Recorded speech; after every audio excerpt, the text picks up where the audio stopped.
Bismillahirrahmanirrahim. Assalamualaikum warahmatullahi wabarakatuh dan salam sejahtera. Baik, hari ini kita nak belajar bagaimana kita nak menukarkan unit dalam tajuk panjang yang melibatkan milimeter dan sentimeter.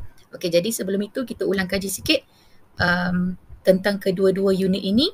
Jadi dalam 1 cm kita ada 10 mm. Jadi kalau kamu tengok pada pembaris kamu tu, dalam 1 cm tu ada senggatan yang lebih kecil dan ada 10 senggatan. Jadi itu adalah milimeter. Okey, jadi untuk kita nak tukarkan unit yang lebih besar cm kepada mm, kita akan menggunakan operasi darab. Okey, tapi nak darab berapa kita tengok balik perkaitan antara kedua-dua unit ni. Okey, jadi kita akan darabkan dengan 10. Okey, sama juga kalau kita nak tukarkan daripada unit yang lebih kecil milimeter kepada sentimeter, kita akan bahagi 10. Okey, jadi sekarang ni kita tengok dulu macam mana kita nak tukarkan daripada cm kepada mm. Okey, jadi jalan kerja dia sama sahaja.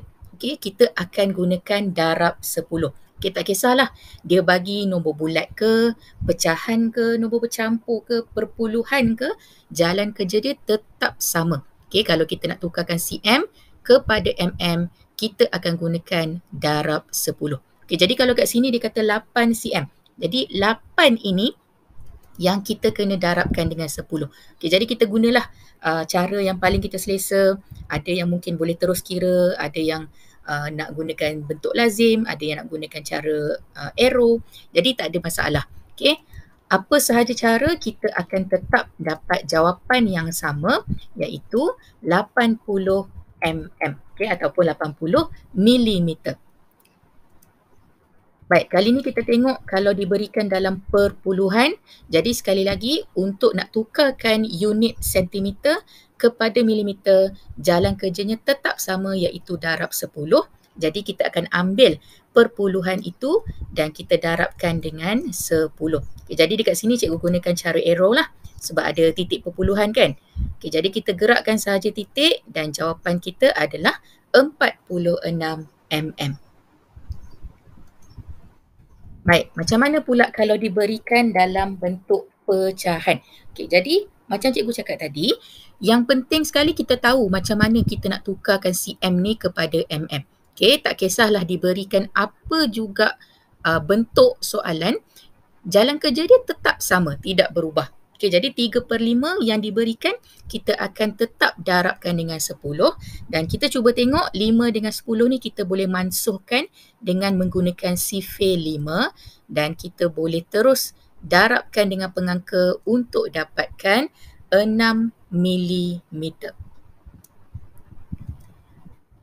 Okey, kali ini nombor bercampur pula. Okey, nombor bercampur ni dia ada lain sikit lah. Dia ada lain sikit sebab dia melibatkan nombor bulat dan pecahan wajar. Okey, jadi kita asingkan antara kedua-dua ini. Okey, jadi yang pertama sekali nombor bulat kita akan still guna darab 10 sebagai jalan kerja dia. Jadi kita cari dululah. Okey, 40 mm. Kemudian kita buat pula untuk pecahan, tetap jalan kerjanya darab 10, tidak berbeza ya. Dua-dua kita kena darab dengan 10. Okey, kemudian kita mansuhkan untuk dapatkan 5 mm. Okey, jadi sekarang ni kita ada dua jawapan. Apa nak buat dengan dua jawapan ni? Kalau tadi kita dah asingkan, kali ini kita gabungkan semula kedua-dua jawapan. Okey, jadi kita jumlahkan kedua-duanya untuk dapat 45 milimeter. Okey, kali ni kita nak tengok macam mana pula kalau kita nak tukar daripada mm kepada cm. Okey, jadi macam cikgu cakap tadi, tak kisahlah diberikan apa juga bentuk soalan, sama ada nombor bulat ke, perpuluhan ke, pecahan ke, tapi jalan kerja dia tetap sama. Maksudnya daripada milimeter nak tukar kepada sentimeter, kita akan bahagi 10. Okey, dan kalau nak jawapan dalam cm ni, kita ada dua cara ataupun dua jenis. Yang pertama, kita boleh berikan jawapan dalam bentuk perpuluhan dan kita juga boleh berikan jawapan dalam bentuk pecahan. Jadi bergantung kepada soalan. Apa yang soalan minta. Kalau dia kata dalam perpuluhan, maknanya kita akan gunakan cara yang sama, masih lagi bahagi yang sama, bahagi 10, tapi pastikan jawapan kita ada titik perpuluhan. Sekiranya itu yang soalan minta. Maknanya kalau dalam perpuluhan jawapan dia 0.9 cm. Tapi macam mana pula kalau kita nakkan jawapan dalam bentuk pecahan? Jadi kalau dikata 9 bahagi 10, dalam pecahan kita boleh tukarkan simbol bahagi ini kepada per. Sebab maksud dia adalah sama. Per itu sebenarnya adalah bahagi. Jadi 9 bahagi 10 ni kita boleh tukarkan terus menjadi 9/10 cm. Dan kalau pecahan itu tidak boleh dimudahkan, itu adalah jawapan akhir kita. Okay, maknanya untuk jawapan nak dalam cm ni, kita boleh berikan sama ada 0.9 cm dalam bentuk perpuluhan ataupun dalam bentuk pecahan 9/10 cm. Jadi semua itu bergantung kepada apa yang soalan minta. Baik, kita cuba tengok seterusnya. Masih lagi milimeter nak tukarkan kepada sentimeter.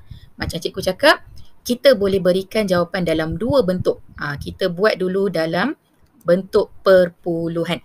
Okay, jadi perpuluhan, cikgu cadangkan kita gunakan cara arrow lah. Sebab kita cuma gerakkan titik perpuluhan itu sahaja. Okey, kita gerakkan titik. Kemudian kita boleh terus dapat jawapan 8.7 cm.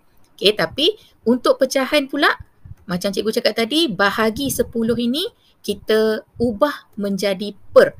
Simbol bahagi itu kita ubah menjadi per. Okey, jadi kita dapat 87/10 cm. Okey, 87/10 ini adalah pecahan tidak wajar. Okey, pecahan tak wajar. Jadi bila jawapan dalam pecahan tak wajar, kita kena ubah menjadi nombor bercampur. Okey, jadi cara yang paling mudah adalah kita bahagi semula lah. 87 ni kita bahagi 10, bahagi cara panjang, kemudian hasil bahagi akan jadi nombor bulat, baki akan jadi pengangka dan penyebut tidak berubah. Okey, ataupun satu cara yang cikgu boleh ajar, kita ambil, kita tengok dalam 10 ini ada satu sifar, jadi kita ambil satu angka dan kita pecahkan. Satu angka dari belakang lah, kemudian kita asingkan, ikut bilangan sifar yang ada. Okey, jadi nombor yang dekat depan akan menjadi nombor bulat. Okey, dan baki yang tinggal ni 7 ni kita dapatkan sebagai jawapan untuk pecahan wajar dia. Okey, 7/10. 8 dekat depan tadi dah jadi nombor bulat. Yang tinggal adalah 7/10. Sekiranya tidak boleh dimudahkan lagi, itulah jawapan akhir kita 8/7 cm. Okey, kita cuba tengok pula kalau diberikan dalam bentuk 2 unit terus. 5 cm, 4 mm, tapi dia nak dalam cm sahaja. Okey, jadi untuk jawapan dalam bentuk perpuluhan.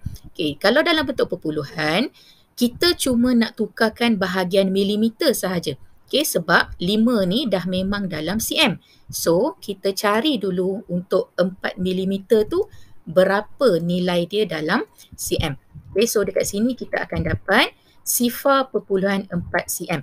Okey, tetapi tadi kita ada 5 cm. So, kita akan gabungkan semula 5 cm itu dan kita jumlahkan untuk dapat jawapan akhir 5.4 cm. Okey, itu dalam bentuk perpuluhan. Okey, jadi soalan yang sama kita boleh berikan jawapan dalam bentuk pecahan ataupun nombor bercampur. Okey, so sekarang kita ada 5 cm, 4 mm. Kita asingkan. Kenapa cikgu asingkan? Sebab macam dalam perpuluhan tadi, kita cuma ubahkan untuk bahagian 4 mm sahaja. 5 ni dah memang dalam cm. Okey, jadi 5 itu akan jadi nombor bulat. Okey, untuk nombor bercampur kita. Okey, 4 mm ini bahagi 10 kita ubah menjadi 4/10 cm. Okey, sebenarnya jawapan ni dah betul dah. Tetapi macam cikgu cakap tadi, kalau pecahan itu boleh dimudahkan, kita mesti mudahkan. Jadi 4 dengan 10 ada dalam sifir 2, jadi kita boleh mansuhkan menggunakan sifir 2. Alright, so jawapan akhir kita adalah 5/2/5 cm. Okey, kita cuba buat lagi satu yang melibatkan 2 unit terus. So, kita buat dulu untuk perpuluhan, maksudnya kita cuma ambil bahagian milimeter je lah. Okey, 16 cm ni kita jangan kacau dulu.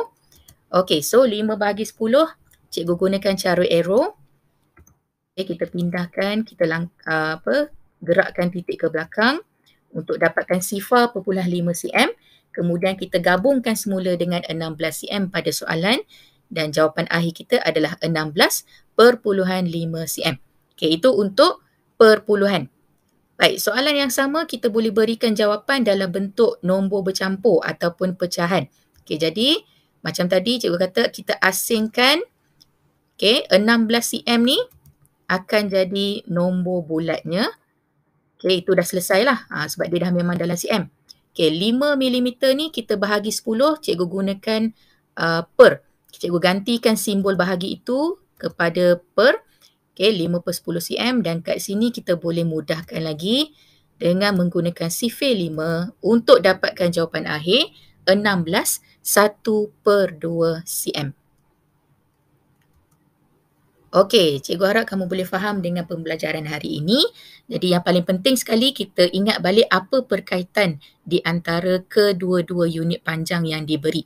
Okey, kemudian kita tengoklah sama ada kita kena darab ataupun kita kena bahagi bergantung kepada apa yang soalan minta.